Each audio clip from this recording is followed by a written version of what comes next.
Hello everyone, मैं विनय Upadhyay present कर रहा हूँ और हम लोग बात करेंगे इस वीडियो में। आपको पता होना चाहिए यूरोप में 500 वर्षों में अब तक का सबसे खतरनाक सूखा पड़ रहा हुआ है। तो ये क्या है ड्राउट अक्रॉस यूरोप, इसके पीछे का कारण क्या है, इसके प्रभाव क्या हैं, इसको जानने की कोशिश करेंगे। और हमारे एग्जाम पॉइंट्स ऑफ व्यू से स्पेशली इन यूपीएससी क्या इससे रिलेटेड क्वेश्चंस प्रीलिम्स या मेंस में आए हैं, तो उसको भी हम लोग देखेंगे। So now let's start. तो प्रीलिम्स पॉइंट्स ऑफ व्यू से आपके लिए इंपॉर्टेंट रहेगा सूखा, ग्रीष्म लहरें, भूमि क्षरण और जलवायु परिवर्तन। यहाँ से खूब सारे सवाल आते हैं। और मेंस के लिए अगर बात करें तो सूखा, प्रभाव, कारण और इससे निपटने के तरीके। तो ये इंपॉर्टेंट टॉपिक है, बहुत इंपॉर्टेंट टॉपिक है और यहाँ से प्रश्न बनने की संभावना है। स्पेशली आपको याद होगा, अगर पिछले साल की यूपीएससी का पेपर का क्वेश्चन देखोगे तो एक सवाल आया था, शायद अफ्रीका कॉन्टिनेंट में कोई झील जो है सूख गई थी सूखे के कारण, तो उसका नाम वगैरह पूछ लिया था उसके बारे में। तो ऐसे ही आपको यूरोप में कुछ अगर ऐसी घटनाएं हो रही हैं, कोई नदी, तालाब या कोई इम्पोर्टेंट जो बहुत फेमस है लेक वगैरह, अगर वो सूख रहा है तो वहाँ से सवाल बनने की संभावना है। अभी चर्चा में क्यों है? तो देखिए, यूरोप में रिकॉर्ड तोड़ गर्मी के बाद 500 वर्षों में 2022 का सबसे खराब सूखा वर्ष हो सकता है ये। बड़ी नदियाँ सूख रही हैं जिससे उत्पादन प्रभावित हो रहा है। इवन चाइना और अमेरिका भी सूखे की स्थिति का सामना कर रहा है। अच्छा बताओ, इंडिया के किस एरिया में, किस में जो है वो सूखा आया हुआ है, ये भी बताना, भारत में भी। तो एक एक करके समझेंगे सारे पॉइंट्स को। सूखा क्या है पहले तो सूखे को आमतौर पर विस्तारित अवधि में वर्षा की कमी के रूप में जाना जाता है। आमतौर पर एक मौसम या उससे अधिक जिसके परिणाम स्वरूप जल की कमी होती है, जिससे वनस्पति, जानवरों और लोगों पर प्रतिकूल प्रभाव पड़ता है, तो सूखा होता है। इसमें कारण इसके हो सकते हैं वर्षा में परिवर्तनशीलता, मानसूनी हवाओं के मार्ग में विचलन, मानसून की जल्द वापसी, वन अग्नि मतलब जंगलों में आग वगैरह लग जाना, जलवायु परिवर्तन एवं भूमि क्षरण, ये सारे कारण हो सकते हैं इसके। अब प्रकार, सूखे में भी बहुत सारे प्रकार होते हैं। तो मौसमी सूखा संबंधी सूखा एक होता है। ये सूखापन वर्षा की कमी और शुष्क दीर्घावधि पर आधारित है। एक होता है हाइड्रोलॉजिक सूखा, यह जल आपूर्ति पर वर्षा की कमी के प्रभाव पर आधारित है, जैसे कि धारा प्रवाह, जलाशय और झील का स्तर और भूजल स्तर में गिरावट। कृषि सूखा, यह वर्षा की कमी, मिट्टी में जल की कमी, निम्न भूजल स्तर अथवा सिंचाई के लिए आवश्यक जलाशयों के स्तर जैसे कारकों द्वारा कृषि पर प्रभाव को संदर्भित करता है। तो ये सूखे के टाइप हैं, प्रकार हैं। इसके अलावा आगे बढ़ेंगे हम लोग तो सामाजिक आर्थिक सूखा, यह फलों, सब्जियों, अनाज और मांस जैसे कुछ आर्थिक सामग्री की आपूर्ति और मांग पर सूखे की स्थिति मौसम विज्ञान, कृषि या जल विज्ञान संबंधी सूखे के प्रभाव पर विचार करता है। तो ये चार प्रकार के आपने सूखे देख लिए। हम यहाँ पे बात करेंगे बेसिकली यूरोप में सूखे की स्थिति को समझेंगे कि क्या है वर्तमान परिदृश्य। तो यह सूखा 500 वर्षों में सबसे चरम सूखा है। वर्ष 1540 में यूरोप में गर्मी इतनी शुष्क थी कि एक साल के सूखे ने हजारों लोगों की जान ले ली थी 1540 में, और अभी चल रहा है 2022, इसीलिए बोल रहा है 500 साल। हालांकि इससे पहले वर्ष 2003, 2010, 2018 जैसे यूरोपीय सूखे की तुलना भी वर्ष 1540 की घटना से की गई थी। इससे पहले भी ये सूखा आया हुआ है 2013, 2010, 2018, तो इसकी तुलना की गई थी 1540 वाले से। इस बार 2022 में भी आया है, तो इसकी तुलना की जा रही है 1540 वाले सूखे से। अब समझते हैं यूरोप की कुछ सबसे बड़ी नदियां राइन, पो, लॉयर, डेन्यूब, जो आमतौर पर महत्वपूर्ण जलमार्ग हैं, मध्यम आकार के जहाज़ों के परिवहन में असमर्थ हैं। यूरोपीय आयोग की एजेंसी वैश्विक सूखा वेधशाला की विश्लेषणात्मक रिपोर्ट के अनुसार महाद्वीप का लगभग 64% भूभाग सूखे की स्थिति का सामना कर रहा है। मतलब पूरे महाद्वीप की बात हो रही है, यूरोप कॉन्टिनेंट की, इसमें 50-55 देश हैं। स्विट्जरलैंड और फ्रांस में लगभग 90% भौगोलिक क्षेत्र, जर्मनी में लगभग 83%, इटली में 75% के करीब क्षेत्र कृषि सूखे का सामना कर रहा है। आने वाले महीनों में स्थिति में सुधार होने की संभावना नहीं बताई गई है। ऐसे ही सिचुएशन बल्कि और ख़राब भी हो सकता है। तो ये तो वर्तमान परिदृश्य हो गया। स्विट्जरलैंड, फ्रांस, जर्मनी, इटली, जो बड़ी इंपॉर्टेंट ही कंट्री हैं यूरोप के, सब सूखे की चपेट में आ गए हैं। अब कारण क्या है इसका?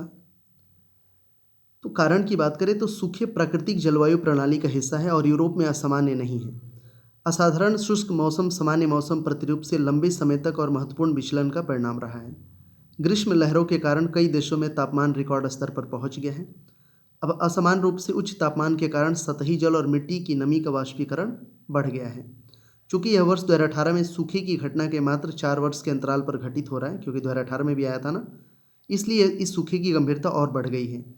यूरोप के कई क्षेत्रों में अभी भी पिछले सूखे वर्ष 2018 से उभर नहीं पाए थे तथा वहाँ की मिट्टी की नमी भी सामान्य नहीं हो पाई थी, तब तक से ये सूखा आ गया है।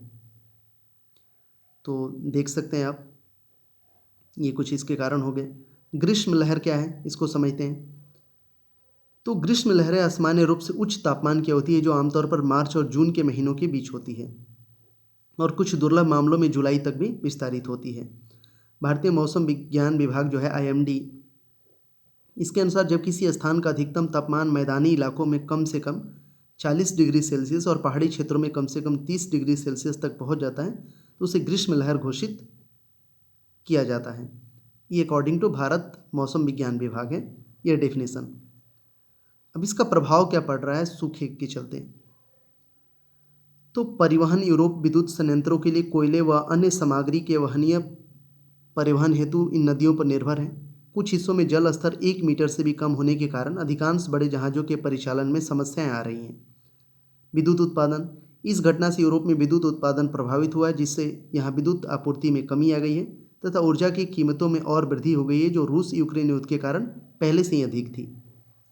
पर्याप्त जल की कमी ने परमाणु ऊर्जा संयंत्रों के संचालन को प्रभावित किया है, जो शीतलक के रूप में बड़ी मात्रा में जल का उपयोग करते हैं। पढ़ा है ना आपने कि शीतलक के रूप में यूज किया जाता है जल का। खाद्य सुरक्षा, तो कई देशों में खाद्य पदार्थों की कीमतों में तेजी बढ़ी है और कुछ क्षेत्रों में पानी के लिए संघर्ष की स्थिति देखी जा रही है। इसी क्रम में कृषि भी बुरी तरह से प्रभावित हुआ है, तो ये इम्पैक्ट पड़े हुए हैं।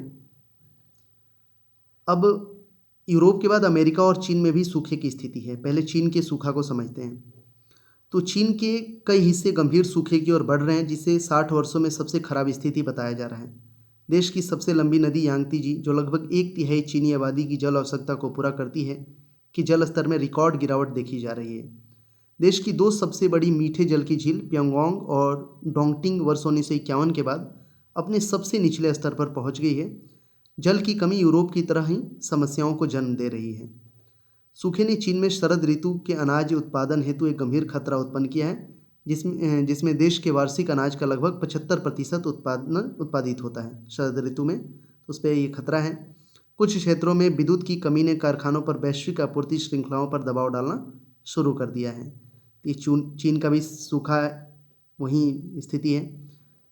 अमेरिका के सूखा को अगर समझें हम लोग, तो अमेरिकी सरकार के अनुसार संयुक्त राज्य अमेरिका में भी 40% से अधिक क्षेत्र वर्तमान सूखे की स्थिति में, जिससे लगभग 130 मिलियन लोग प्रभावित हुए हैं।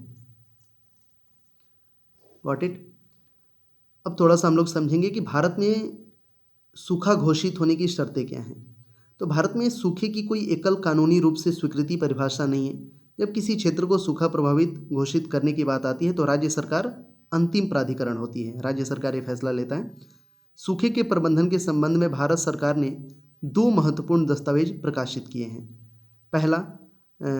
पहला कदम है 2 अनिवार्य संकेतक, वर्षा विचलन और शुष्क अवधि को देखना।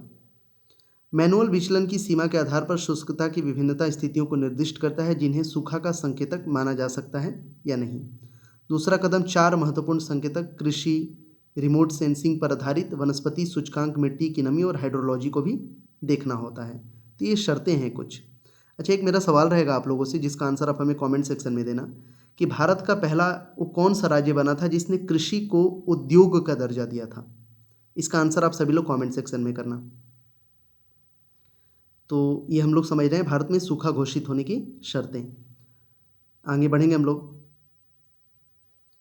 राज्य सूखे के आकलन, आपदा की तीव्रता के आकलन के लिए 4 महत्वपूर्ण संकेतकों, प्रत्येक में से एक के किन्हीं 3 प्रकारों पर विचार कर सकते हैं और निर्णय ले सकते हैं। यदि चुने गए सभी 3 संकेतक गंभीर श्रेणी में हैं तो यह गंभीर सूखे की श्रेणी में आता है, और अगर तीनों चुने हुए संकेतक में 2 मध्यम वर्ग में है तो यह संतुलित सूखा है। इन 2 जांचों के जो है अतिरिक्त तीसरे चरण की शुरुआत होती है। उस घटना में राज्य सूखे का अंतिम निर्धारण करने के लिए मिट्टी का सैंपल सर्वेक्षण करती है। क्षेत्र सत्यापन अभ्यास, फील्ड वेरिफिकेशन एक्सरसाइज का निष्कर्ष सूखे की तीव्रता को गंभीर या संतुलित के रूप में आंकने का अंतिम आधार होगा। एक बार सूखे का निर्धारण हो जाने के बाद राज्य सरकार को भौगोलिक सीमा को निर्दिष्ट करते हुए एक अधिसूचना जारी करनी होगी। अधिसूचना 6 महीने के लिए वैध होगी जब तक कि पहले से अधिसूचित नहीं किया जाता है। तो ये कुछ इंपॉर्टेंट पॉइंट्स हो गए। काफ़ी कुछ चीज़ यहाँ पे हम लोगों ने समझ लिया। अब देख लेते हैं, यूपीएससी में एक क्वेश्चन आया हुआ है 2014 में, प्रीवियस ईयर क्वेश्चन है, प्रीलिम्स में पूछा गया है कि निम्नलिखित युग्मों पर विचार कीजिए। 2014 का क्वेश्चन है। इधर कार्यक्रम परियोजना है और इधर मंत्रालय है, ये 3 दिया हुआ है ना, और इधर ये 3 है। तो इसमें यही है कि क्या ये जो तीनों मैच कराया गया है, ये कितने इसमें से सही हैं। सूखाग्रस्त क्षेत्र का संबंध कृषि एवं किसान कल्याण मंत्रालय से है। मरुस्थल विकास कार्यक्रम का संबंध पर्यावरण वन जलवायु परिवर्तन मंत्रालय से है। वर्षा सिंचित क्षेत्रों के लिए राष्ट्रीय जल ग्रहण परियोजना का विकास ग्रामीण विकास मंत्रालय से है। तो ये आपको बताना है कि कितने इसमें सही, मतलब इसका ऑप्शन ऐसे दे देगा, ये है ऑप्शन कि उपरोक्त युग्मों में से कौन सा सही सुमेलित है। 1 2 केवल 3, 1 2 3, उपरोक्त में से कोई नहीं। तो इसका आंसर आपको कमेंट सेक्शन में करना है। Got it? इसका आंसर करिएगा कमेंट सेक्शन में। मेंस के भी कुछ क्वेश्चंस देखो आया हुआ है, जैसे कि मरुस्थलीकरण की प्रक्रिया में जलवायु सीमाएं नहीं होती है, उदाहरण सहित पुष्टि कीजिए। 2020 का क्वेश्चन है। एक क्वेश्चन आया कि भारत के सूखाग्रस्त और अर्ध शुष्क क्षेत्रों में सूक्ष्म जल संभर विकास परियोजनाएं किस प्रकार जल संरक्षण में मदद करती हैं, 2016 में। तो ये प्रीलिम्स और मेंस दोनों एग्जाम पॉइंट्स ऑफ व्यू से इंपॉर्टेंट है। वीडियो कैसा लगा बताना कमेंट सेक्शन में शेयर करिएगा। इसी तरह के कुछ और इंपॉर्टेंट टॉपिक्स पे अगर आपको वीडियो चाहिए तो उस टॉपिक को आप कमेंट्स में बताइएगा। Thank you so much for watching this video.